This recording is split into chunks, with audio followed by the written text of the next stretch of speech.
Salut à tous, aujourd'hui on va parler alors de l'avenir du dropshipping. On fonce tous dans le mur ou on a un business viable sur le long terme qui va durer? C'est la question que beaucoup se posent et aujourd'hui je voulais donner mon opinion et y répondre. Est-ce qu'on a de l'avenir dans le dropshipping? Est-ce que l'avenir est le dropshipping? Est-ce que ça va marcher dans 10 ans, 20 ans, 30 ans, 40 ans? Est-ce que ça va cartonner sur le long terme?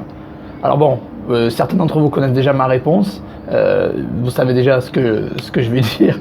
Je suis un très très grand optimiste en général. Je suis très positif dans la vie en général. Et quand je veux réussir un truc, je me donne les moyens. Ça veut dire que bien évidemment, il y aura une grosse partie qui va faire la différence, qui est le mindset. C'est vraiment ça qui va faire la différence. Alors, bien évidemment, le dropshipping, c'est un business model, c'est un modèle de business où on achète la marchandise une fois vendue, donc on n'a aucun stock et notre fournisseur l'envoie directement au client. Et certaines personnes peuvent réticentes dire oh non mais ils peuvent le trouver moins cher ailleurs, etc. ci et là. On est d'accord, il y a toujours cette partie là, mais ça marche parce qu'on fait des ventes. J'ai jamais fait autant d'argent que maintenant avec le dropshipping, donc carrément ça marche. Après, comme c'est un business model, comme tous les business, ça va évoluer.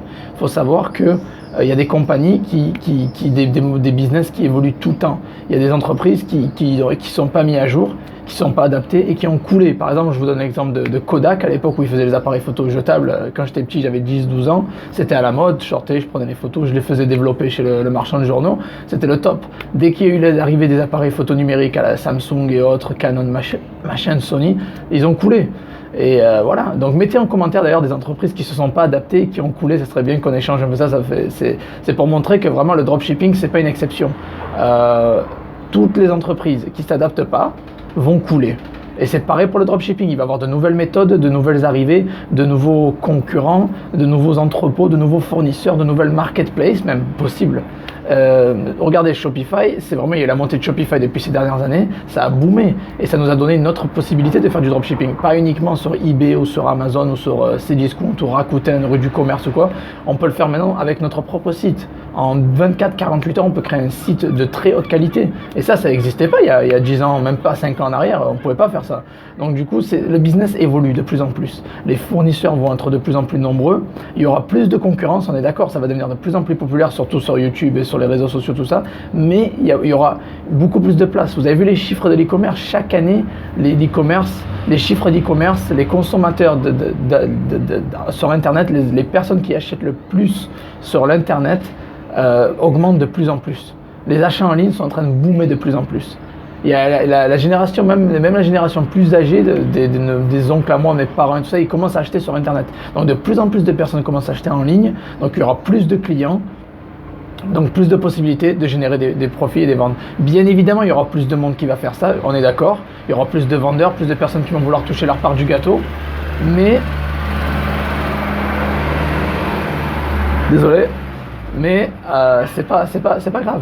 C'est pas grave parce qu'au final, il y aura plus de monde qui sera prêt à acheter. On sera plus sur le marché, mais comme je vous dis encore une fois, c'est les meilleurs qui vont réussir. Les personnes qui ont la détermination, qui ont le mindset et qui vont être originaux. Il faut être original. Il ne faut pas faire que du copier-coller ce que font les autres. Essayez d'être original.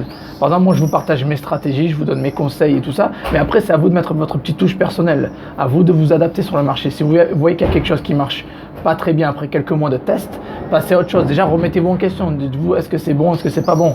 Essayez toujours de vous remettre en question, vous remettez-vous en question et adaptez-vous au marché. Il va y avoir énormément de changements et c'est très important de s'adapter. Il y aura de nouvelles méthodes qui vont arriver. L'arrivée par exemple d'AliExpress, il va y avoir un entrepôt à Liège, il me semble. Énormément de personnes disent que c'est une mauvaise chose, on est grillé, AliExpress font de la pub en Europe, ils vont être là en Europe présents avec un entrepôt, c'est fichu pour nous. Au contraire, je suis la première personne à dire non, ça va être un fournisseur en plus, un entrepôt en plus, une livraison plus rapide. Au lieu de passer par la Chine, vous pouvez passer par directement la Belgique, c'est énorme.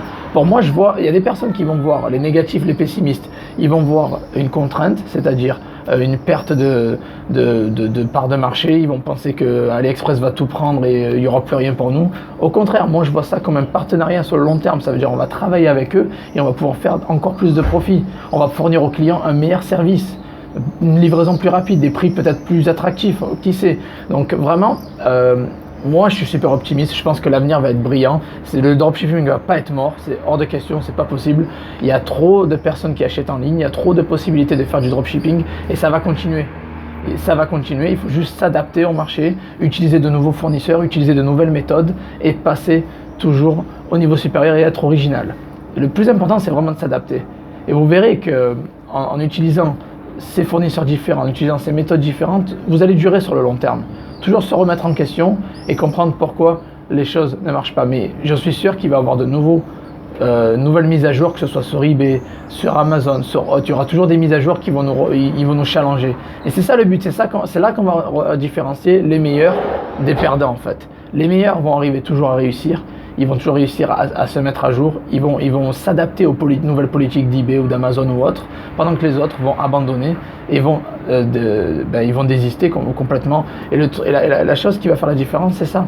C'est que les personnes qui arrêtent, donc qui n'ont pas le mindset et pas la motivation, vont perdre, pendant que des personnes comme nous qui vont continuer à cravacher et faire de l'argent, on va réussir.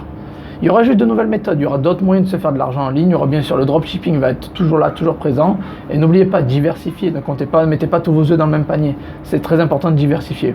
Donc voilà, c'était mon opinion, moi vraiment sur l'avenir du dropshipping, très optimiste. Je pense qu'il y a moyen de se faire de l'argent, même plus sur le long terme, même s'il y aura plus de compétition, plus de concurrence, il y aura toujours de moyens de se faire de l'argent sur le long terme. Il faut juste s'adapter et utiliser de nouvelles méthodes, contacter de nouveaux fournisseurs, organiser des contrats, négocier des contrats avec les fournisseurs, et c'est comme ça que vous allez pouvoir faire la différence sur le marché.